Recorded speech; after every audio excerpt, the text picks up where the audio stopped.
शुरू अल्लाह के नाम से जो बड़ा मेहरबान नहायत रहम करने वाला है। मैं प्रोफेसर अमीर अल्लाह के फजल से ठीक हूँ और उम्मीद है कि आप लोग भी ठीक होंगे। आज मैं आपको एक्टिव एंड पैसिव वॉइस का लेसन 2 पढ़ाने जा रहा हूँ। पहले हम एक्टिव प्रेजेंट इंडेफिनिट टेंस और पास्ट इंडेफिनिट टेंसेस के पैसिव वॉइसेस पढ़ चुके हैं प्रीवियस जो साबका वीडियोस हैं उनमें। अगर आपने नहीं पढ़े तो आप साबका वीडियोस को देख सकते हैं। More sentences of present indefinite tense, present indefinite tense के मज़ीद जो है वो जुमले। दे लाफ एट हिम, यहाँ पे देखें कि प्रेपोजिशन आया है वर्ब के साथ। अगर वर्ब के साथ प्रेपोजिशन आता है तो हमें फ़कत वर्ब की फॉर्म चेंज करनी होगी। लाफ को हमने थर्ड फॉर्म में चेंज करना होगा, जो लाफ्ट होगा, ईडी लगाएंगे तो लाफ्ट होगा। और एट जो प्रेपोजिशन है वो सेम जगह पे रहेगा, तो इसका पैसिव वॉइस हो जाएगा।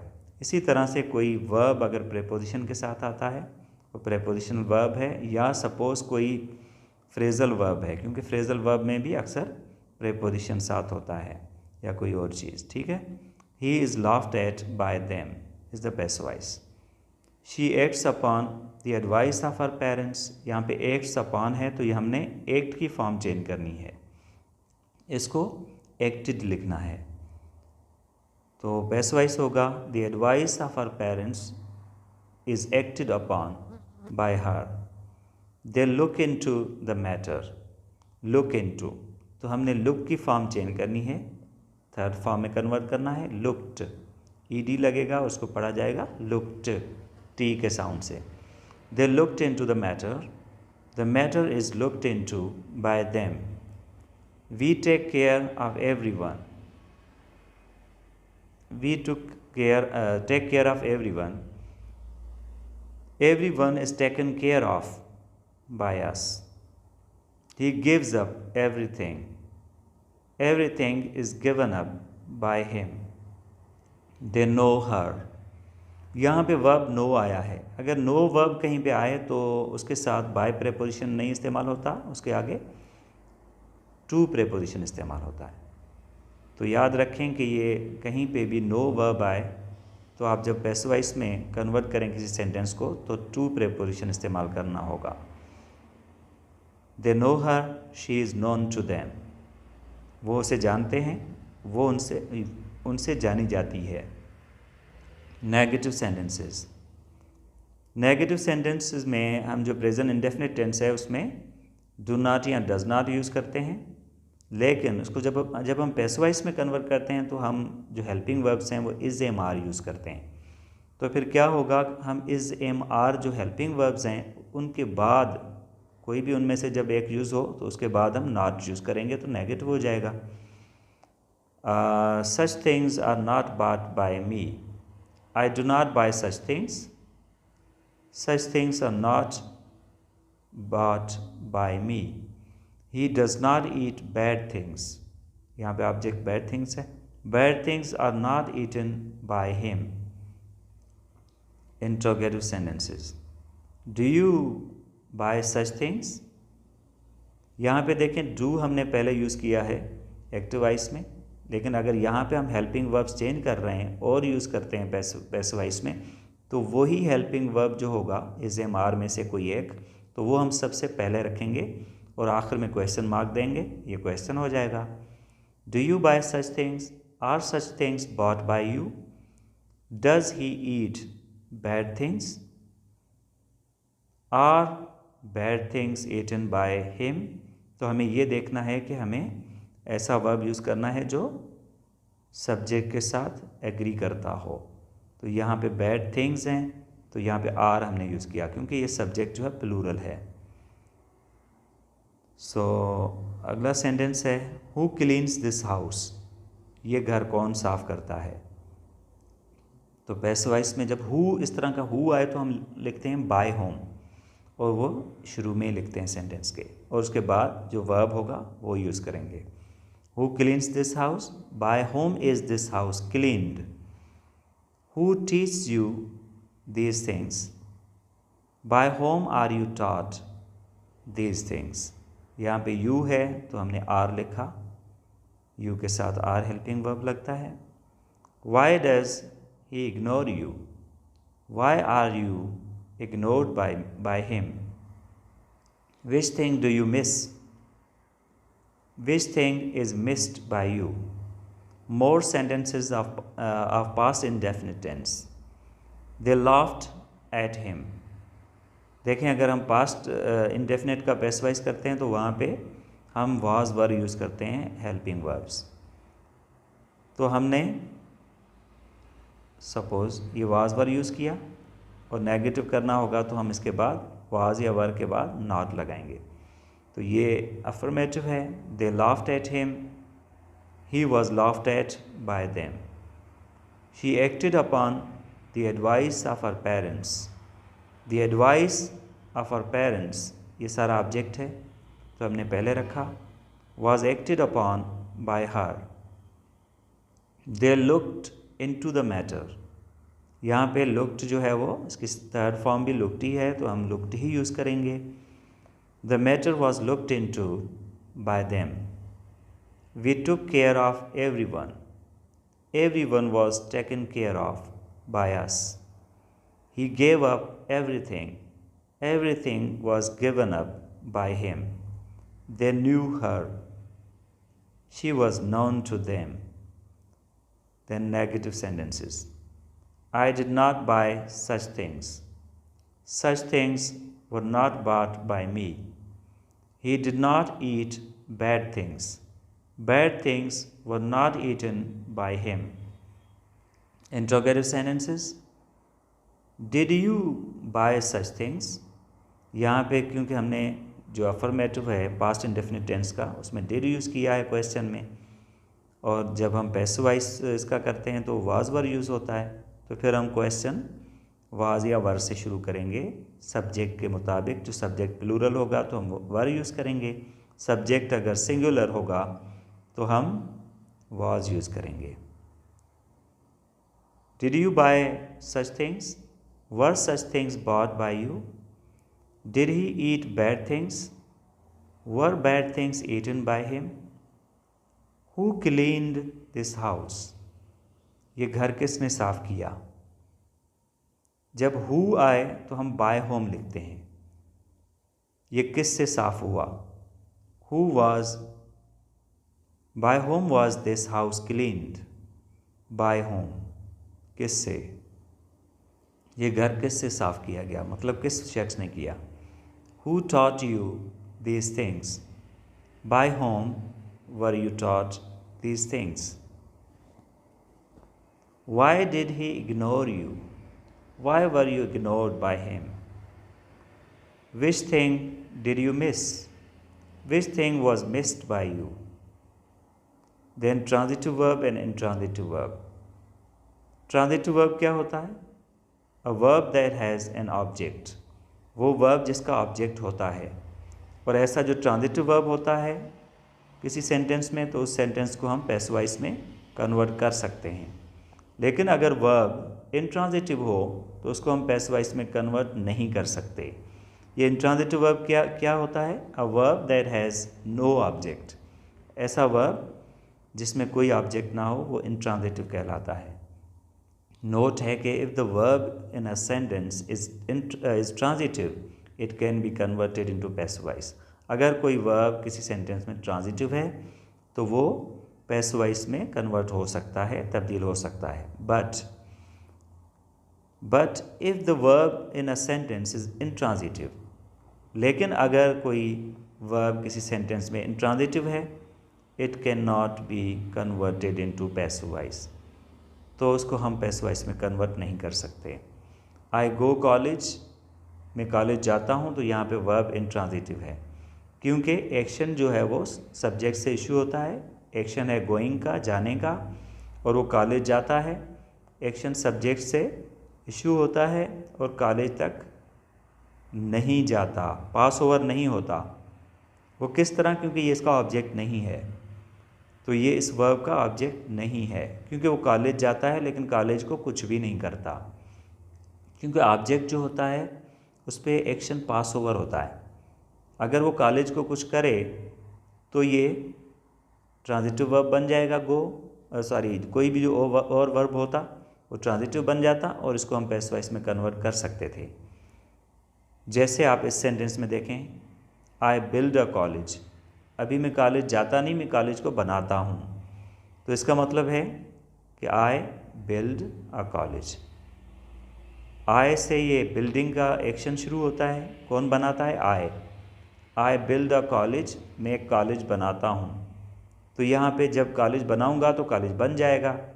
तो इसका मतलब है एक्शन जो यहाँ से इशू हो रहा है बिल्डिंग का बनाने का, वो कॉलेज तक पास ओवर होता है। तो इस तरह से ये जो वर्ब है ये ट्रांजिटिव हो गया। इसका एक्शन जो सब्जेक्ट से इशू हुआ बिल्डिंग का, वो ऑब्जेक्ट कॉलेज तक पास ओवर हुआ और कॉलेज बन गया, बनता है। अ कॉलेज इज़ बिल्ट बाय मी, ये इसका पैसिव वॉइस भी हो गया। A bird flies in the sky, यहाँ पे फिर से देखें ये इंट्रांजिटिव वर्ब है क्योंकि एक परिंदा आसमान पे उड़ता है लेकिन आसमान को कुछ भी नहीं करता। तो ये जो एक्शन है वो बर्ड से शुरू होता है, फ्लाइंग का। परिंदा उड़ता है लेकिन आसमान में उड़ता है, आसमान को कुछ भी नहीं करता। तो ये वर्ब इंट्रांजिटिव है। और उसके बाद ही फ्लाइज अ काइट, यहाँ पे देखें ये सेम फ्लाइज जो है इंट्रांजिटिव था इस सेंटेंस में, जो कि इस सेंटेंस में जो है वो ट्रांजिटिव है। ही फ्लाइज अ काइट, वो एक पतंग उड़ाता है। ही से जो एक्शन शुरू होता है वो फ्लाइज का है, यानी ही से पास इशू होता है और काइट तक जाता है। ये काइट इससे असरअंदाज होता है, यानी ये एक्शन जो फ्लाइज का है वो पास ओवर होता है सब्जेक्ट से ऑब्जेक्ट तक। तो ये ट्रांजिटिव वर्ब हो गया क्योंकि ये चाहे तो पतंग को छोड़ भी सकता है, पतंग को उड़ा भी सकता है ठीक से।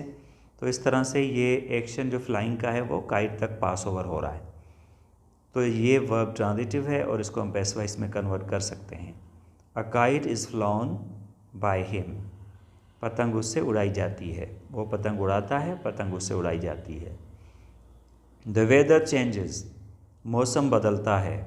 यहाँ पे जो चेंजेस है ये इंट्रांजिटिव वर्ब है क्योंकि मौसम ऐसे बदलता है जैसे ऑटोमेटिकली बदल रहा है खुद ब खुद। द वेदर चेंजेस, तो इस तरह से ये यहाँ पे इंट्रांजिटिव है। लेकिन अगर हम इसका जो डूअर है, जो मौसम बदलने वाला है, उसका जिक्र करें तो ये ट्रांजिटिव बन जाएगा। जैसे हम कहते हैं अल्लाह चेंजेस द वेदर या गॉड चेंजेस द वेदर, तो the weather is change by God, the weather is change by Allah. Okay, so the sun rises in the east, यहाँ पे फिर से ये राइजेज जो है वो इंट्रांजिटिव वर्ब है क्योंकि ये खुद जैसे एक्ट कर रहा है, इंट्रांजिटिवली एक्ट कर रहा है, खुद ब खुद सूरज निकलता है जैसे। तो इसी तरह से अगर इसका डूअर हम जिक्र करें तो ये ट्रांजिटिव बन जाएगा, ठीक है। लेकिन यहाँ पे हम सारे इन ऐसे एक्शंस के बारे में ऐसे बताते हैं जैसे वो खुद कार हों, जैसे खुद वो एक्शन हो रहे हों, वो खुद ब खुद सूरज तुलू हो रहा है। ही चेंजेस हिज शूज़, यहाँ पे देखें, यहाँ पे हमने पहले पढ़ा था चेंजेस जो है इंट्रांजिटिव वर्ब था, यहाँ पे ट्रांजिटिव है। ही चेंजेस हिज शूज़, वो अपने शूज़ बदलता है। तो चेंज करता है तो शूज़ बदल जाते हैं, शूज़ असरअंदाज होते हैं। एक्शन आय से शुरू होता है, इशू होता है और ये पास ओवर होता है ऑब्जेक्ट तक, शूज़ तक। तो ये ट्रांजिटिव वर्ब हो गया। His shoes are change by him, ये इसका पैसिव वॉइस हो गया। शी इज़ अ डॉक्टर, यहाँ पे हमने उसको डिस्क्राइब किया है कि वो एक डॉक्टर है, लेकिन अभी वो कुछ भी नहीं कर रही, उसका कोई ऑब्जेक्ट नहीं है। अगर हम कहेंगे शी ट्रीट्स अ पेशेंट, तो हम कहेंगे इसका पैसिव वॉइस हो जाएगा कैसे? जैसे the patient is treated by हर। लेकिन यहाँ पे ये कोई काम नहीं कर रही, हम उसे डिस्क्राइब कर रहे हैं कि वो एक डॉक्टर है। तो यहाँ पे ये जो इज़ है ये इंट्रांजिटिव वर्ब है क्योंकि ये कोई एक्शन, इसका ऑब्जेक्ट कोई नहीं है। अच्छा, उसके बाद his writing is beautiful, once again देखें कि हमने उसको डिस्क्राइब किया है उसकी राइटिंग को, बाकी हमने ये नहीं कहा कि वो कुछ लिख रहा है, कोई ऑब्जेक्ट इसका नहीं है। हम फ़कत उसको डिस्क्राइब करते हैं कि उसकी राइटिंग को, कि उसकी राइटिंग खूबसूरत है। तो ये वर्ब इंट्रांजिटिव है। आई एम हैप्पी हियर, यहाँ पे फिर से मैं अपनी हालत बता रहा हूँ, कंडीशन बता रहा हूँ, सिचुएशन बता रहा हूँ, लेकिन मेरा कोई ऑब्जेक्ट यहाँ पे नहीं है। तो आई एम हैप्पी, एम जो है वो इंट्रांजिटिव वर्ब है। उसके बाद प्रेजेंट कंटिन्यूअस टेंस, इसका पैसिव वॉइस कैसे होगा? फार्मूला है एक्टिव वॉइस का subject plus am are plus V4 main verb की फोर्थ फॉर्म प्लस ऑब्जेक्ट, और इसका पैसिव वॉइस होगा पैसिव वॉइस का फार्मूला होगा object plus am are plus being plus V3 verb की third form plus by preposition plus subject into objective case. तो यहाँ पे बीइंग जो है ना, इसका इजाफा होता है। हालांकि ये एम-आर हमने प्रेजेंट इंडेफिनिट टेंस में भी पैसिव वॉइस में यूज़ किए थे, लेकिन यहाँ पे जो फ़र्क नज़र आएगा और कैसे आप पहचानेंगे कि ये कंटिन्यूस टेंस का पैसिव वॉइस है, तो उसमें बीइंग होगा। बीइंग कंटिन्यूटी को दिखाता है, जारी होने को जाहिर करता है। सपोज ये देखें, I am writing a story is being written by me, तो यहाँ पे is being, are being, am being होगा। We are arranging a party is being arranged by us. She is doing nothing this time. Nothing is being done by her this time. They are playing many new games. Many new games are being played by them. He is buying some storybooks. तो यहाँ पे some storybooks इसका object है। Some storybooks are being bought by him. Her mother is cooking some delicious dishes. या dish, okay. यहाँ पे some delicious dish इसका object है जो हम पहले रखेंगे। Some delicious dish is being cooked by her mother. Negative sentences, I am not buying that house. तो अगर इसका नेगेटिव करने के लिए हमने हेल्पिंग वर्ब के बाद नॉट लगाया है, तो पैसिव वॉइस में भी हम हेल्पिंग वर्ब के बाद नॉट लगाएंगे। बहुत आसान है। I am not buying that house is not being bought by me. लेकिन हमने नेगेटिव किया तो हमने पहले हेल्पिंग वर्ब के बाद हमने नॉट यूज़ किया और उसके बाद being. Interrogative sentence, is she writing some interesting stories. Some interesting stories जो हैं वो इसका ऑब्जेक्ट है। Are some interesting stories being written by her? Number 4, past continuous tense. इसका जो फार्मूला है एक्टिव वॉइस का, उसमें subject plus was verb plus V4 fourth form of the main verb plus object होगा। इसका पैसिव वॉइस का formula होगा object plus was verb plus being plus V3 third form of the verb plus by preposition plus subject into objective case. I was writing a story, a story was being written by me. We were arranging a party was being arranged by us. She was doing nothing this time. Nothing was being done by her this time. They were playing many new games. Many new games were being played by them. He was buying some storybooks. Some storybooks were being bought by him. Her mother was cooking some delicious dishes. यहाँ पे dishes plural कर दिया है मैंने, वहाँ पे जो पहले सेंटेंस हम कर चुके हैं वो उसमें सिंगुलर था, तो हम यहाँ पे वर्ब प्लूरल यूज़ करेंगे, वर यूज़ करेंगे। पहले वाले में हमने was यूज़ किया था। Some delicious dishes were being cooked by her mother. Negative sentences, I was not buying that house. That house was not being bought by me. Interrogative sentence, was she writing some interesting stories? Were some interesting stories being written by her? Number 5, present perfect tense. Active voice का formula है subject plus have has plus V3 main verb की third form plus object. Passive voice का formula होगा object plus have has plus been. यहाँ पे देखें, जो has have helping verbs पहले वाले एक्टिव वॉइस में होते हैं तो बीन का इजाफा होता है। हमेशा पैसिव वॉइस में एक वर्ब का इजाफा होता है। देखें। V3 plus by preposition plus subject into objective case.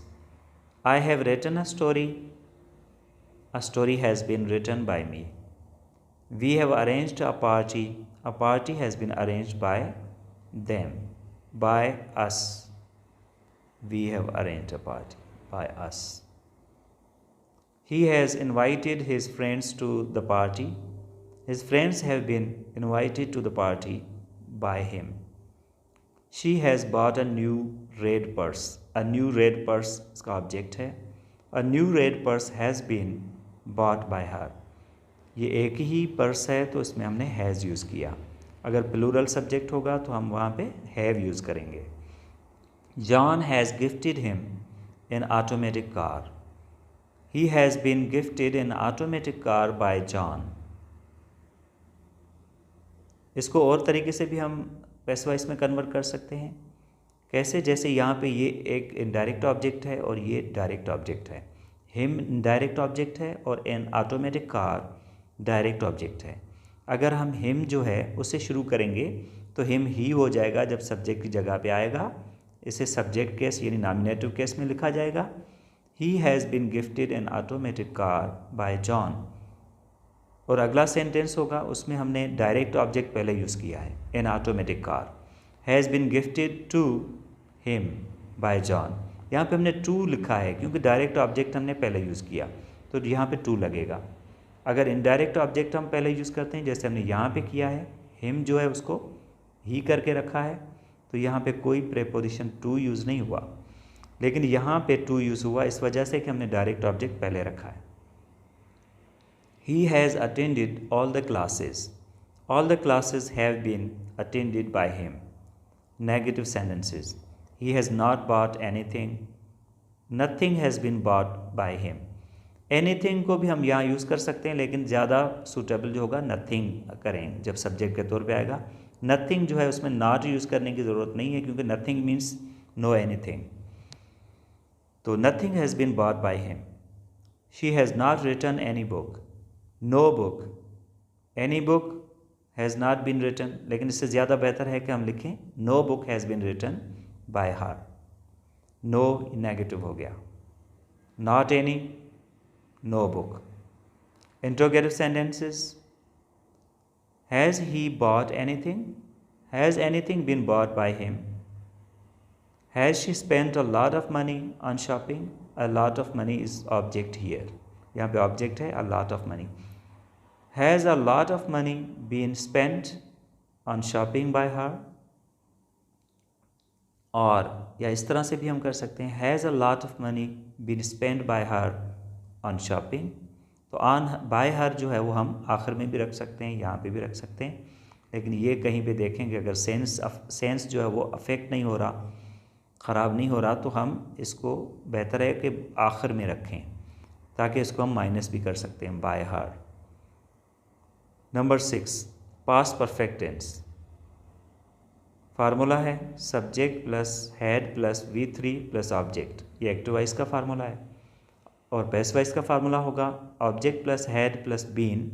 यहाँ पे देखें प्रेजेंट परफेक्ट में हमने हैव हैज़ यूज़ किए थे हेल्पिंग वर्ब्स. यहाँ पे ओनली हैड है और यहाँ पे जो है हैड प्लस बीन होगा. वहाँ पे हैज़ हैव प्लस बीन था, यहाँ पे हैड के साथ इजाफा होगा बीन का पैसिव वॉइस में. V3 third form of the verb by preposition plus object या object into subject into objective case. He had written a story. A story had been written by I had written a story. A story had been written by me. We had arranged a party. A party had been arranged by us. He had invited his friends to the party. His friends had been invited to the party by him. She had bought a new red purse. A new red purse had been bought by her. John had gifted him an automatic car. He had been gifted an automatic car by John. या इस तरह से भी हम कर सकते हैं जब डायरेक्ट ऑब्जेक्ट को पहले रखें. An automatic car had been gifted to him by John. He had attended all the classes. All the classes had been attended by him. Negative sentences. He had not bought anything. Nothing had been bought by him. She had not written any book. No book had been written by her. Interrogative sentences. Had he bought anything? Had anything been bought by him? She had spent a lot of money on shopping. Had she spent a lot of money on shopping? Question है ये, तो had हम पहले रखेंगे. Had a lot of money been spent on shopping by her? और या इस तरह से भी कर सकते हैं कि had a lot of money been spent by her on shopping? तो यहाँ तक हमने पैसिवाइज किया है. बाकी जो टेंसेस हैं फ्यूचर के, क्योंकि ये अगले जो टेंसेस हैं दो, इनका पैसिवाइज नहीं होगा. बाकी जो है फ्यूचर के हम नेक्स्ट वीडियो में पढ़ेंगे. तो यहाँ तक अभी आप इसको रिवाइज़ कर लें, इसको ठीक से पढ़ लें, तो आपको ये अच्छी तरह से याद हो जाएगा. तो ये मैं समझता हूँ कि आपके लिए यूज़फुल होगा, अच्छा लगेगा आपको. अगर अच्छा लगा है तो लाइक करें वीडियो को और मेरे चैनल को सब्सक्राइब करें. Thank you very much. See you in the next video.